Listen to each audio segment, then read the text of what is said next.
Nay Merna, ito na po yung panghuling sako ng bigas na ihahatid ko. Sige, Jose. Pakilagay na lang yan dun sa loob ng imbakan. Sige po, Nay Merna. At ilalagay ko na po to sa imbakan nyo ng bigas. Sige, at bumalik ka dito pagkatapos at ibibigay ko na tong sahod mo, Jose.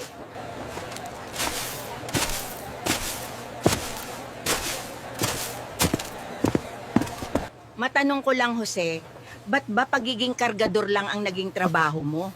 Hindi ka ba nakapagtapos ng pag-aaral? Hindi po ako nakapagtapos, Nay Merna. Mahirap lang din po kasi si nanay at tatay at nagtatanim lang sa bukid. At maaga rin po ako nakapag-asawa. Ganun ba, Jose? Sayang naman. At parang hindi ka bagay maging isang kargador lang dahil kay gwapo mong lalaki. Binubula mo naman ako, Nay Merna. Ay, Sige po, mauna na po muna ako kasi nag-aantay pa yung asawa ko at wala pa po yung kai. eto Jose, yung sahod mo sa pagbubuhat, baka makalimutan mo. Salamat po, Nay Merna. Manang, pabili po isang piraso ng isda na yan at kung pwede, pakilinis na lang po. 150 pesos to, iho. At sige, lilinisan ko tong binili mong isda.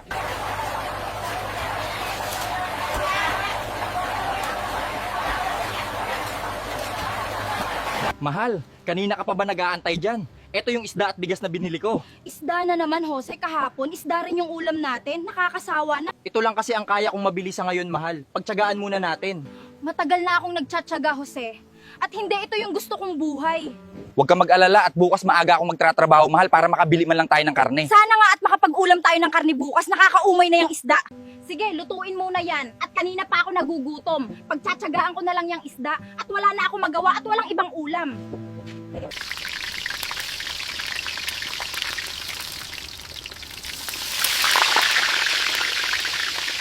Mahal, ito na yung ulam na isda at kumain ka na agad. Baka malipasan ka ng gutom. Sige, ilagay mo lang dyan sa mesa yung ulam. Mahal, may ekstrang pera ka ba dyan? Pwede bang makahingi? Meron nasa 250 pesos. Aanhin mo ba yung pera, mahal? Ipambabayad ko sa parcel ko at may in-order akong pampaganda, mahal. Okay, mahal. Ibibigay ko sa'yo mamaya. Kailan kaya ako makakaahon sa hirap, yung tipong maraming pera at may mga mamahalin na damit at mga nagkikinangang mga alahas? Magtatatlong taon na kaming nagsasama ni Jose at wala pa ring magandang nangyayari sa aming buhay. Puro na lang paghihirap. Hindi ko pinangarap na maging ganito lang yung buhay ko. At parang nagsisi na ako kung bakit ako sumama at naniwala kay Jose. Kawawa naman yung asawa ko. At hindi ko maibigay yung karangyaan ng buhay na pinapangarap niya. Naging isa akong walang kwentang lalaki. At tanging kahirapan lang yung maibigay ko sa kanyang buhay. Kailangan ko na siguro magdoble kayod. Para naman kahit papano ay maibigay ko yung saganang pamumuhay sa asawa ko. Mahal, aalis na ako ng maaga. Matulog ka lang dyan, mahal.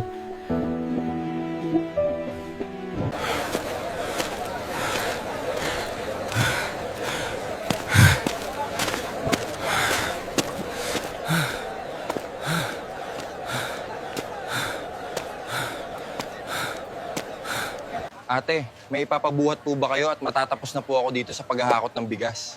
Kanina ka pa naghahakot ng bigas, Jose. Hindi ka pa ba pagod? Nasanay na po ako, ate, at kailangan ko lang talag o mixtra pa ng trabaho. Bakit, Jose? Hindi pa ba sapat yung kinikita mo dyan sa bigasan? Okay lang naman, nakakabili naman ako ng pagkain. Pero nagsasawa na kasi yung misis ko, kakakain na lang ng isda at yung lang yung kaya akong bilhin. Sige, Jose. Pag natapos ka dyan, ay may ipapabuhat ako sa'yo na isang buong baboy at bibigyan kita ng 2 kilong karne na libre. Maraming salamat po, Ate Maricar. At makakapag-ulam na ngayon yung misis ko ng karne. Siguradong matutuwa yun.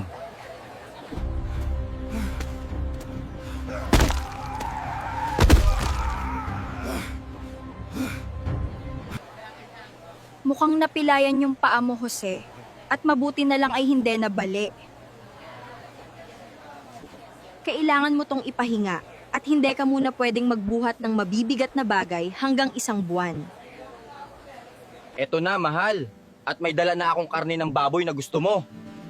Anong nangyari dyan sa paa mo at nakasaklay ka pa? Nadulas kasi ako kanina, mahal, habang nagpapasa ng isang buong baboy. Panong nadulas, hindi ka ba tumitingin sa dinadaanan mo? Hindi ko napansin na may balat pala ng saging yung dinadaanan ko.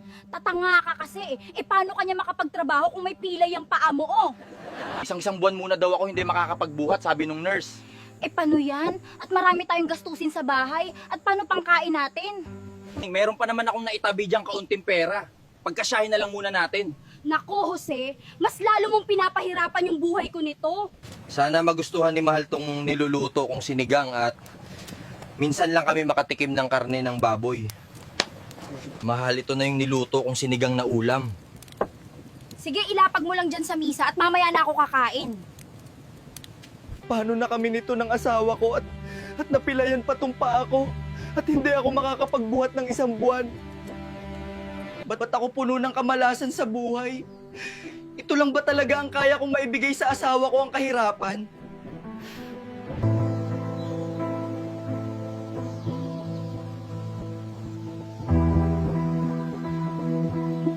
Mahal, may lakad ka ba ngayon at nag-aayos ka ng sarili?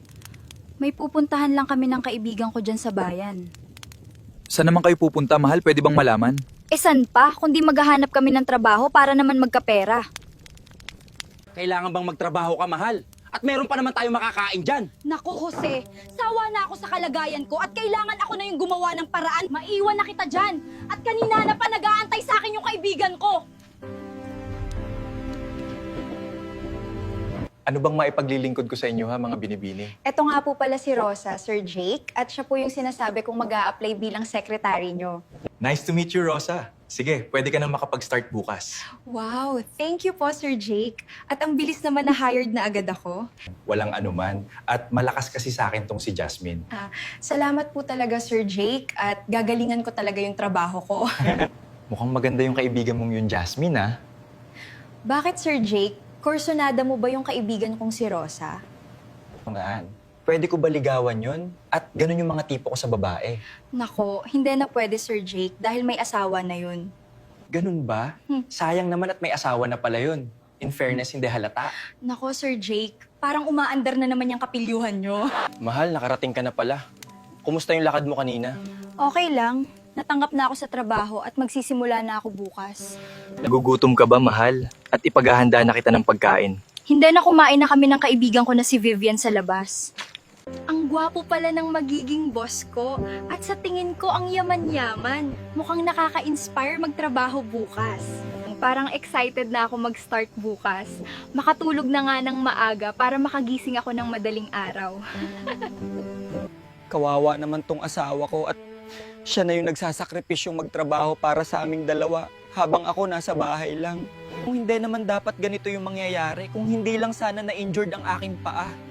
At hindi ako papayag na mahirapan siya. Mamahal, patawad.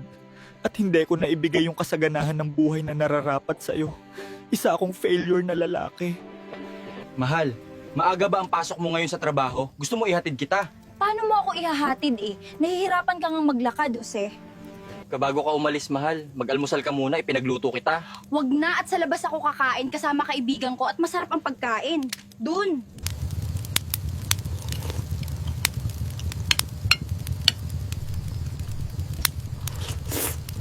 Pati sa pagkain, tanging tsampurado na lang ang kaya akong mailuto. Wala man lang akong maipakain sa asawa ko na masarap. Ang sarap talaga ng fried chicken dito, hindi nakakasawang kainin. Ba't hindi ka kumain sa bahay niyo, Rosa? Para naman makasave ka. Paano ako kakain sa bahay namin eh? Champurado lang yung niluto ng asawa ko, lumpo. Bakit ayaw mo ba yung lasa ng champurado, Rosa? Masarap naman yun. Napigilan mo nga ako, Vivian, para naman akong bata no na hindi pa tinutubuan ng ngipin. Grabe ka naman sa asawa mo, Rosa. Nag-effort nga yun na lutuan ka. So, Rosa, okay lang ba yung trabaho mo dito? Hindi ka ba nahihirapan? Okay lang, sir. At magaan lang naman yung trabaho ko dito.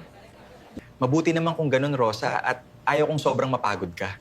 Nako, sir, salamat. At napaka-caring mo pala sa mga empleyado nyo. Hindi naman sa lahat. Sa mga magaganda lang. Sa mga masisipag lang. Ah, ganun ba, sir? Huwag kayong mag-alala. Sisipagan ko pa at kahit anong utos nyo gagawin ko. Busy ka ba? Mamaya, pag out natin, Rosa, aayain sana kitang lumabas. Wala naman po, sir. Pero okay lang po ba na magkasama tayo? Okay lang naman, Rosa. At tungkol rin naman sa trabaho, pag-uusapan natin. Sige, sir. Walang problema. At sasama ako sa'yo mamaya. Yeah.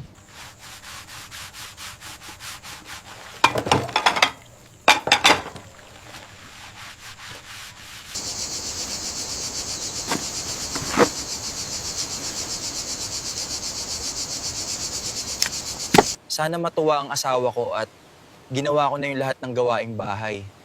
At kahit papano, makatulong man lang ako. Cheers sa'yo, Rosa. At hindi ko alam, masaya ka pala kasama. Ang saya pala dito, sir. Ngayon lang ulit ako nag-enjoy ng ganito. Dalasan natin yung bonding natin na ganito, Rosa, para naman makapag-relax minsan. Sige, sir. At gustong-gusto ko yung idea mo.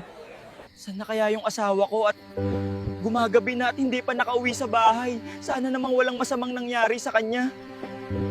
Ang ganda mo talaga, Rosa. Ang swerte ng asawa mo at napasa kanya ka.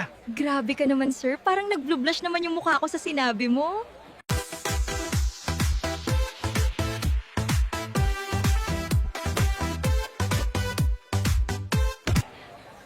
Ano yun, sir? Ba't nagkahalikan tayo? Bakit, Rosa? Ayaw mo ba? At hindi mo ba ako gusto? Crush nga kita, sir, at ang gwapo-gwapo mo, pero may asawa na ako. Wala akong pake kung may asawa ka, Rosa, at gustong-gusto kita. Paano yan, sir? Pwede ba tong ginagawa nating dalawa? Kung gusto mo, sumama ka na lang sa akin at iwan mo yung asawa mo. Mahal, ba't ang lasing-lasing mo? Ano ba nangyari sa'yo? Grabe, ang enjoy-enjoy ko ngayon. Sino ba kasama mo, mahal? Akala ko galing ka sa trabaho. Sa trabaho nga ako galing. Kasama ko yung boss ko. Oh, Anong klaseng trabaho ba yung pinasukan mo, mahal? Ba't may inuman? nag-celebrate lang kami ng boss ko at napakasipag ko daw. Sige na, mahal. Magpahinga ka na muna at ipaghahanda kita ng pagkain. Hindi na ako kakain at busog na ako. Sarap nga ng kinain ko kanina ah.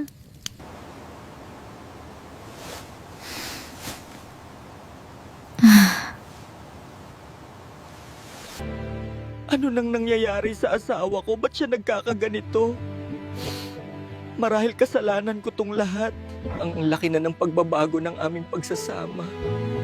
Hindi na tulad ng dati na sobrang saya pa namin. Parang lumalayo na yung loob ng asawa ko dito sa akin. Sana ay maibalik ko pa yung dati na masaya pa kaming nagmamahalan. Alam kong mapapasa akin ka rin, Rosa. Sa gwapo at yaman kong ito, walang kahit sinong babae yung tatanggi. Hindi ako papayag na hindi kita makuha at ikaw yung trip ko na babae. Gagawin ko ang lahat, mapasa akin ka lang, Rosa. Walang makakapigil sa akin kahit pa ang iyong asawa at nababagay ka sa akin na mayaman at gwapo pa. Matulog ka lang dyan, mahal, at ako na bahala at aalagaan kita. Sorry, mahal, dahil napakawalang kwenta ako. Basta, mahal, gagawin ko ang lahat. Mabalik lang yung pagmamahalan natin dati. At ipapangako ko makakaahon din tayo, oh. Mahal, good morning. Okay na ba pakiramdam mo at wala bang hangover? Okay na yung pakiramdam ko. Bakit hindi mo ako ginising ng maaga? Gusto ko lang makapagpahinga ka ng maayos, mahal, dahil lasing na lasing ka kagabi. Eh paano to? Malilate na ako nito sa trabaho. Maiintindahan din yan siguro ng boss mo, mahal, kung malilate ka. Gusto mo ba talaga akong masisanti sa trabaho ko, oh? Ikaw, kumain ka muna, mahal, bago pumasok para may laman yung sikmora mo. Wag na, at ako'y aalis na, at ako'y sobrang late na sa trabaho. Boss, sorry at na-late ako. Hindi kasi ako nakagising ng maaga dahil sa kalasingan. Okay lang, Rosa. Huwag ka mag-alala.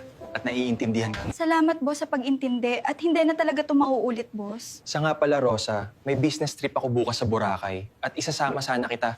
Talaga ba, boss? Hindi pa ako nakapunta dyan sa Boracay sa buong buhay ko, oh. Tama yung rinig mo, Rosa. Mga 3 araw tayo dun sa Boracay. Ha? Sige, boss. Magpapaalam lang ako sa asawa ko na magbe-business trip tayo sa Boracay. Bakit, Rosa? Takot ka ba sa asawa mo at kailangan mo pang magpaalam? Hindi naman, boss. Wala naman yun magagawa kung talagang gusto ko. Sige, mabuti naman, Rosa. At mag-half day ka na lang para makapag-impake ka ng maayos. Mahal, saan ka ba pupunta at nag-iimpake ka ng mga damit mo? May business trip kami ng boss ko sa Boracay bukas. At mag-stay kami doon ng 3 days. Yung ba't ang tagal, mahal, at bakit kailangan ka pang isama ng boss mo? Kailangan nga ako doon kasi ako yung secretary niya at trabaho naman yung pupuntahan namin. Hindi ba pwedeng iba na lang yung isama niya doon, mahal, at kailangan kita dito? Ano ka ba, Jose? Ba't ba ang dami mong dada dyan at hindi mo naman ako mapipigilan? Panira ka talaga ng araw, Jose. At aalis na ako at dun muna ako mag-e-stay kina Vivian hanggang sa makaalis na kami pa Boracay. Grabe naman tong si Mahal at parang walang pakialam sa nararamdaman ko. Nag-aalala lang naman ako sa kanya. Nakakalungkot na 3 araw ako nitong walang kasama sa bahay. At hirap pa naman ako makagalaw dahil sa paa ko, oh. Besh, salamat at pinayagan mo akong magstay dito kahit isang gabi lang. Ano ka ba naman, Besh? Okay lang. Yung alam mo namang malakas ka sa akin. Naiinis kasi ako sa asawa ko at ang daming tanong kanina, kesyo saan daw ako pupunta at bakit daw hindi pwede iba na lang yung pumunta kasama ni boss? Intindihin mo na lang yung asawa mo, Besh, at baka nag-alala lang yun eh. 3 araw ka ba namang mawawala at hirap pa yung asawa mo maglakad? Nahihirapan na rin ako minsan, Besh, at parang feel ko nagiging pabigat na lang si Jose sa buhay ko at parang nawawala na siya ng silbi. Grabe ka naman magsalita tungkol sa asawa mo, Besh. At sa tingin ko, nagsusumikap naman si Jose na maiangat yung pamumuhay nyo.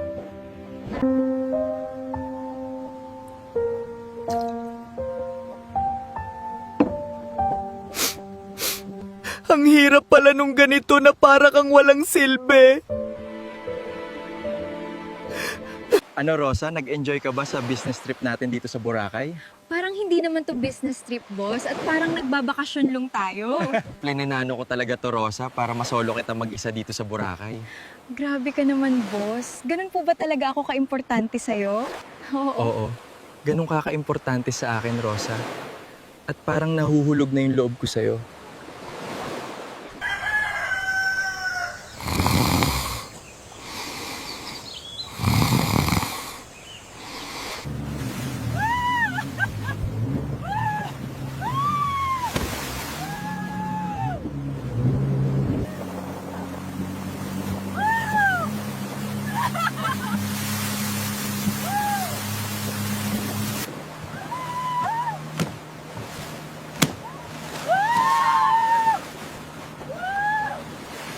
Ano Rosa, nag-enjoy ka ba ngayong araw na to?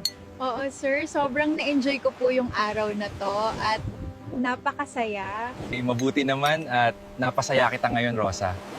Ngayon ko lang to na-experience sa buong buhay ko, sir. Salamat talaga. Mas marami pa tayong gagawin dito sa Boracay na maugugustuhan mo. Nakakahiya na nga, sir. At wala man lang akong ambag sa gastosin. Walang problema yun, Rosa. Kasama ka lang dito, sapat na sa akin. Eto naman si sir. Grabe sa pagkabulero talaga. Mamayang gabi pala, may disco party sa harap ng beach resort. Ano, game ka ba, Rosa? Sige, sir. Game ako. Minsan lang mangyari to, kaya susulitin ko na. Ito na lang muna kanin kahapon, pagtatsagaan ko, gawin ko lang fried rice para di na kailangan ng ulam, para naman makatipid. Kumusta na kaya yung mahal kong si Rosa? Okay lang kaya siya doon at nakakakain kaya siya ng maayos? Kailan kaya gagaling tong paa ko? At kailangan ko nang makabalik sa pagtatrabaho at para naman makaipon kami ng pera. Pag na okay na tong paa ko, maghahanap na lang siguro ako ng trabaho na malaki-laki yung sweldo. Kahit na mahirap, kakayanin ko.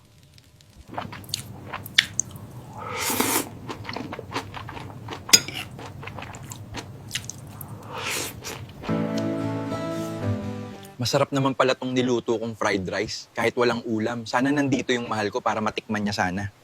Nay Merna, may pwede ka bang maialok sa akin na trabaho? Nako, Jose. May injury pa yung mga paa mo. Magpahinga ka na muna. Kailangan ko lang kasi may magawa kahit papaano. Medyo nakakabagot na kasi sa bahay. Hindi yan makakabuti sa paa mo, Jose, pag puwersa mo magtrabaho. Sige, Nay Merna. Salamat po at aalis na po ako at pasensya po sa abala. Teka, Jose, baka gusto mong gumaling agad yung paa mo na yan? Paano na po, Nay Merna?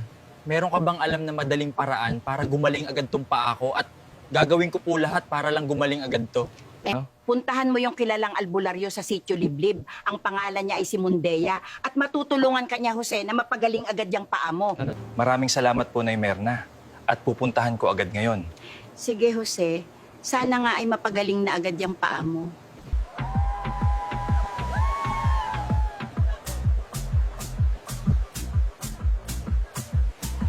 Ang galing mo palagang sumayaw, Rosa. Ang sarap mo tingnan. Talaga ba, sir? Ikaw din naman ang galing mong sumayaw. Nag-e-enjoy ka ba, Rosa, na ako yung kasama mo dito? Oo, sir. Sarap sa feeling. Yung nagagawa mo yung lahat ng gusto mo. Inom pa tayo. At mag-o-order pa ako ng mamahaling inumin. Sige, sir. Ikaw bahala. Para naman ganahan tayo sumayaw. Manong, dito na po ba tayo malapit sa bahay ng albularyo na si Mundea? Oo, lumakad ka lang dyan papasok at may makikita ka ng maliit na kubo dyan. Sige po, Manong. Salamat po sa paghatid dito sa akin. Walang anuman iho at ako'y papasada pa. Manang, ikaw po ba yung albularyo na ang pangalan ay Mundea? Oo, iho. Ako nga yun. At anong sadya mo sa akin? Wala, gusto ko po sanang ipatingin tong paa ko at na-injury po to. Sige, iho. Titingnan natin yung paa mo kung ano yung problema. Ano? Simpleng pilay lang to. Pwede ito mapagaling agad-agad. Ganun po ba? Paano po at anong gagawin ko para gumaling agad? May ipapainom lang ako sa'yo na katas na gamot na galing pa sa pinagtipon-tipon na dahon na herbal na nakuha ko pa sa paanan ng bundok. Sige po, Nay. Bibili po ako niyang gamot nyo na katas ng dahon na herbal. At sana po gumaling agad tong paa ka. Eto, iho. Inumin mo yung lahat at maya-maya gagaling na yung paa mo. Epiktebo nga yung gamot mo, Manang. At nawala na yung pilay ko sa paa. At nakakatayo na ako ng maayos.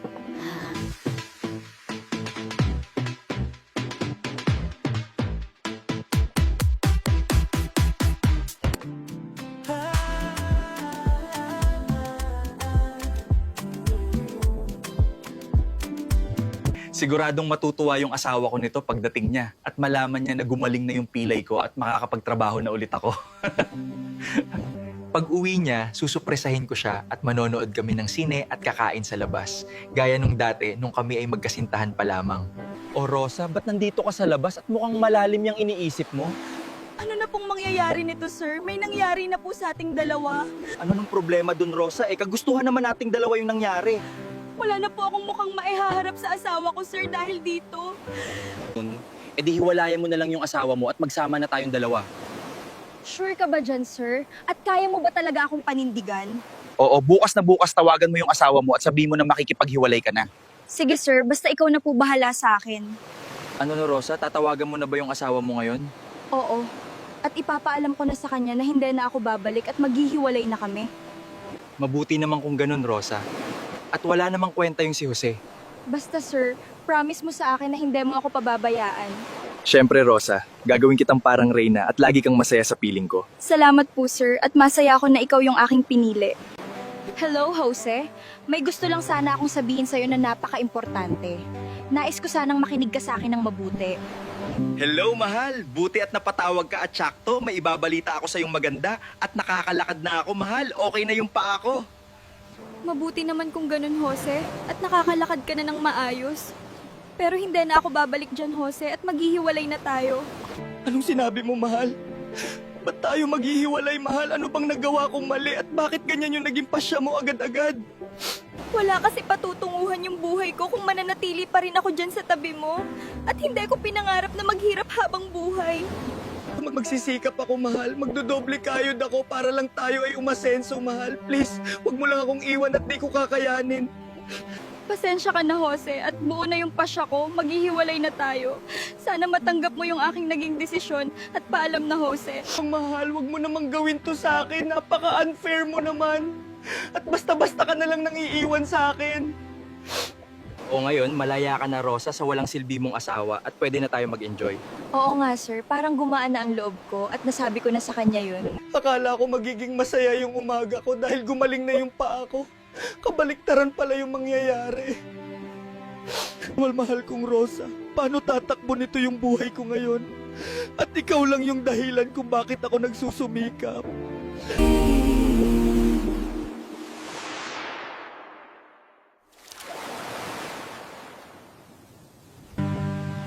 Jose, ano ba yung problema mo at sobrang lungkot na lungkot ka? Oo nga, Jose, anong problema yan? At ngayon ko lang din nakita kang uminom. Iniwan na ako ng asawa ko at kasalanan ko to dahil hindi ko mabigyan ng magandang buhay yung asawa ko. Grabe naman. At ang sipag-sipag mo nga magtrabaho. Oo nga, nakikita nga kita parati doon sa merkado at may binubuhat na mabibigat na bagay. Hindi ko talaga lubos maisip na gagawin to ng asawa ko na iwan ako. Ang saklap talaga pag mahirap ka at walang pera. Kung nakahanap lang sana ako ng magandang trabaho at malaki yung sweldo, marahil nagsasama pa kami ngayon. Kung gusto mong madali ang pera, Jose, sumama ka sa amin. Oo nga, Jose. Sumama ka sa amin, magtrabaho dun sa minahan ng ginto. Talaga bang magkakapera tayo doon ng malaki agad? At talagang kailangan ko para mabawi ko yung asawa ko. Oo, Jose. Sobrang laki ng kikitain natin doon. Lalo na kung makahukay tayo ng malaking ginto. Instant milyonaryo tayo. At pag yun nangyari, Jose, tiyak babalik agad yung asawa mo sa'yo dahil mayaman ka na at maraming pera. Sige, kung totoo man yung sinasabi nyo, sasama ako sa inyo bukas na bukas. Magsasapalaran ako para yumaman at magkapera. Ano, Rosa? Nagustuhan mo ba dito at okay lang ba yung pagkain? Oo, sir. Sobrang ganda dito at ang sasarap ng pagkain. Wag na sir yung itawag mo sa akin at magnobyo na naman tayo. So, ano na yung magiging tawagan natin ngayon, sir? Pwede siguro na babe na lang at ang sarap pakinggan sa tainga. Sige, babe. Ikaw yung masusunod. And thank you so much sa pa-dinner date. Sige babe, kumain na tayo at mamaya ikaw naman yung pang. Ikaw talaga, babe. Napaka-pilyo mo talaga. Anong ginawa nyo dito kay Jose? Ba't nilasing nyo eh? Hindi naman tumahilig uminom. Naku, Nay, may problema kasi yan sa asawa kaya uminom kasama namin. Ganun ba? Sige, ihatid nyo mamaya yan sa bahay nila at hindi na yan makakalakad mag-isa. Sige, Nay, kami na po bahala dito kay Jose at tatapusin lang muna namin to. Babe, mukhang malalim yung inisip mo ha. Ano ba yan? Wala, babe. Iniisip ko lang kung okay lang si Jose nang malaman niyang makikipaghiwalay ako. Bakit mo pa iniisip yung lalaking yun eh? Hiwalay na kayo at tayo na yung magnobyo. Ikaw talaga, Beb. Napakasiloso mo naman. Alam mo naman, Beb, na gustong gusto kita. Rosa, mahal!